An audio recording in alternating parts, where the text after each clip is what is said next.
Hello my dear students, আজকে আমাদের পড়ানোর টপিক হচ্ছে পরমাণুর গঠন, অ্যাটমিক স্ট্রাকচার। পরমাণুর গঠন এমন একটা চ্যাপ্টার যেটা যেমন আমাদের ক্লাস 7-এ রয়েছে, অনুরূপভাবে তোমরা সেটা ক্লাস 12-এও পড়বে, গ্র্যাজুয়েশনেও পড়বে। এবার ক্লাস 7-এ আমাদের যেটা রয়েছে সেটা হলো একদম পরমাণুর মূল বেশ, তার ভিত্তি, যেটা আমাদের ছোটোবেলা থেকে সুন্দর করে বুঝে নিতে হবে। অনেককেই দেখেছি উঁচু ক্লাসে উঠে পরমাণুর চিহ্ন ভুলে যাচ্ছে, কেউ সংকেত গঠন করতে পারছে না, রাসায়নিক বিক্রিয়াগুলো ঠিকঠাক করে করতে পারছে না, কারণ তারা যোজ্যতা সম্পর্কে তাদের তেমন কোনো প্রাথমিক ধারণা নেই। সমস্ত রকমের প্রাথমিক ধারণা পরমাণু গঠন সম্পর্কে একদম তোমাদের ডিটেলস একদম গোড়া থেকেই শুরু করছি আমার এই ভিডিওতে। তাই তোমরা যদি পরমাণু সম্পর্কে, পরমাণুর গঠন সম্পর্কে ভালো মতো করে জানতে চাও, তাহলে আমার এই ভিডিওটা একদম প্রথম থেকে শেষ পর্যন্ত ভালো করে দেখো। পরমাণুর গঠন জানতে গেলে আমাদের প্রথম কিন্তু একদম চলে যাব না আমরা পরমাণুর মধ্যে কি আছে দেখি, পরমাণুকে ভাঙলে কি হবে দেখি, এগুলোতে একদম প্রথমে যাব না। আমাদেরকে প্রথম জানতে হবে পরমাণুর ইতিহাসটা কি। হঠাৎ করে তো আর পরমাণু কথাটা আসেনি। পরমাণু কথাটা অনেক বছর আগে, প্রায় 2500 বছর আগে গ্রিক দার্শনিক লিওসিপ্পাস এবং তাঁর ছাত্র ডিমোক্রিটাস তারা মনে করেন যে ধরো আমি এই পেনটা হাতে নিয়েছি, এই পদার্থটাকে আমরা যদি অনেকগুলো ক্ষুদ্র ক্ষুদ্র টুকরোতে ভাঙতে থাকলাম, ভাঙার পর একটা সময় এমন একটা ক্ষুদ্র টুকরো আসবে যাকে আর ভাঙা যাবে না। ওটা কি হবে? ওই পেনের সব থেকে ক্ষুদ্রতম অংশ। অর্থাৎ তারা বললেন পদার্থগুলিকে আমরা যদি ভাঙতে থাকি, একটা সময় এসে পদার্থের আমরা সব থেকে ক্ষুদ্রতম অংশ পাবো। তারা এটা পর্যবেক্ষণ করলেন, বৈজ্ঞানিক ব্যাখ্যা দেননি, তারা দার্শনিক, তারা পর্যবেক্ষণ করলেন এবং পর্যবেক্ষণ করার পর তারা তার নাম দিলেন কি? অ্যাটোমস। অ্যাটোমস। পরবর্তীকালে আমরা জানব এই অ্যাটোমস কথাটি থেকে অ্যাটম কথাটি এসছে। শুধুমাত্র যে গ্রিক দার্শনিকরাই অ্যাটম বা অ্যাটোমস এই সমস্ত কথা পর্যবেক্ষণ করেছিলেন তা কিন্তু নয়। আমাদের ভারতীয় দার্শনিক ঋষিকনাথ, তিনিও এই ব্যাপারে এগিয়েছিলেন।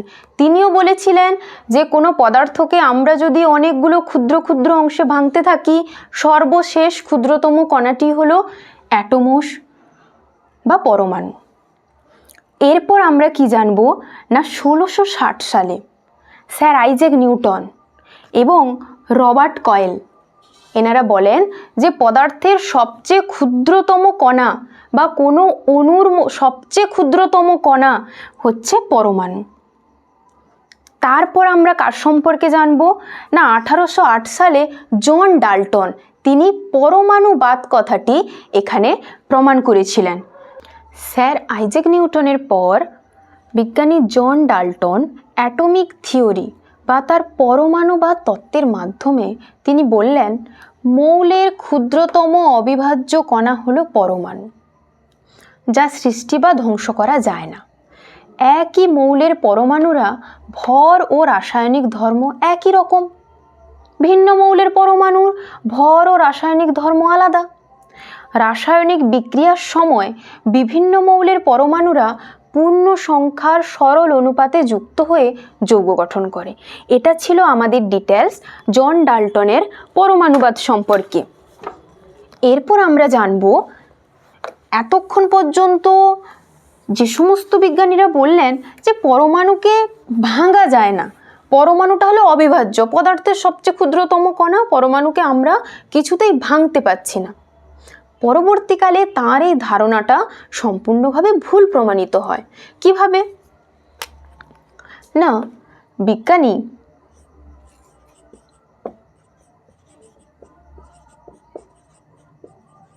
যে থমসন পরমাণু মধ্যস্থ ইলেকট্রন কণা আবিষ্কার করেন। ইলেকট্রন কণা আবিষ্কার করেন।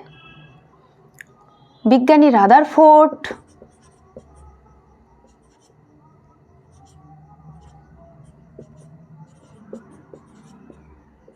প্রোটন কণা আবিষ্কার করেন।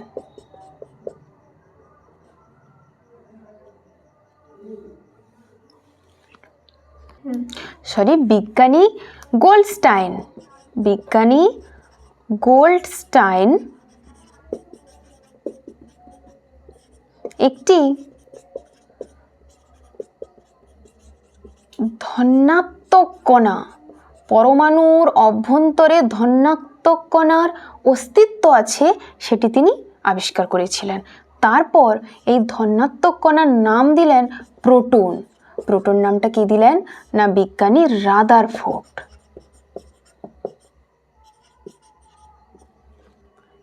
বিজ্ঞানী স্যাডউইক তিনি পরমাণু মধ্যস্থ আর একটা কণার আবিষ্কার করলেন, তার নাম কি নিউট্রন।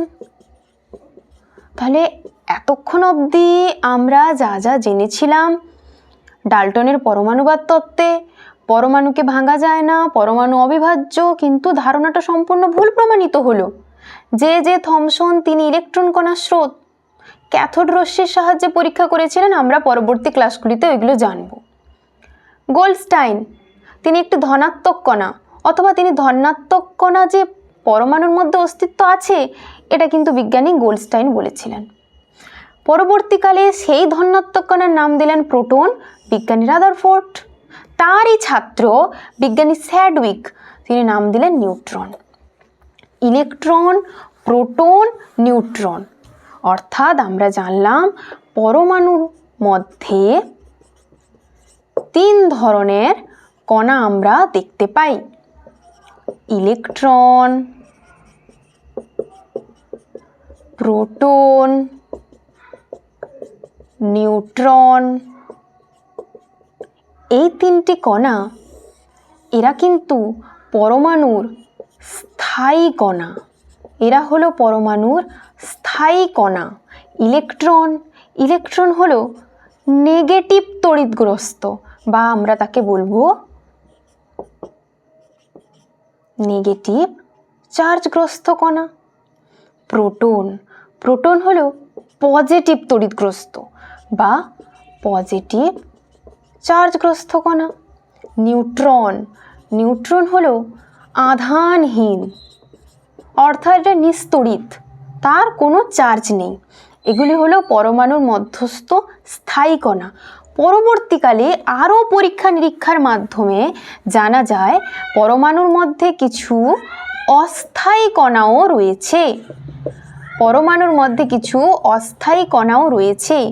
তার মধ্যে যেমন উদাহরণ দিয়ে বলি পজিট্রন,